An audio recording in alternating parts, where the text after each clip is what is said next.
I want to be quite frank with you here.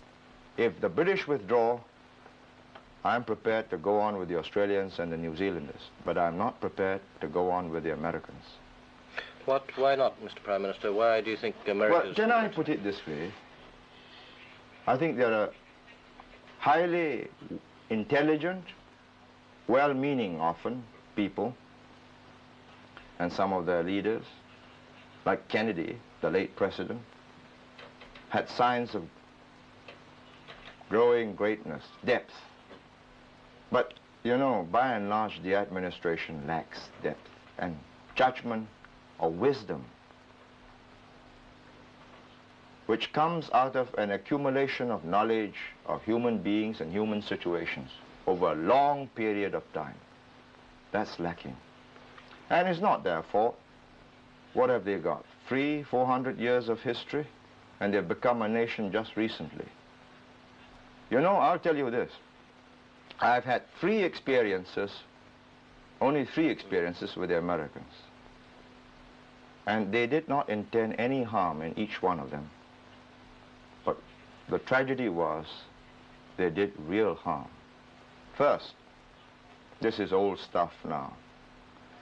We caught an American CIA agent trying to subvert our intelligence special branch officer.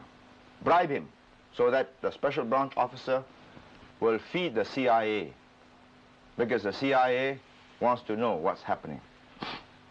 I mean, subverting a Singapore officer. The man might have succeeded, but I'm proud to say that the officer offered large sum of money and continuing sums of money. This was in 1960. Refused and reported the matter to his chief, who reported it to me. Man was caught, locked up. And it was on razor's edge whether we charged him in open court or not.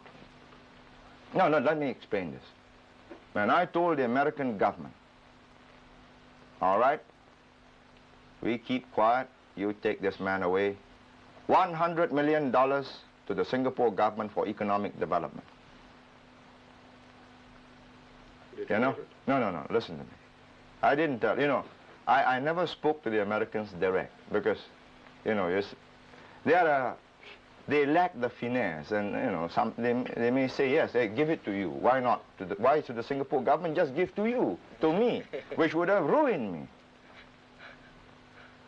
But through an intermediary, they offered me and my party $10 million. I mean, the insult, you know. I told them, keep it.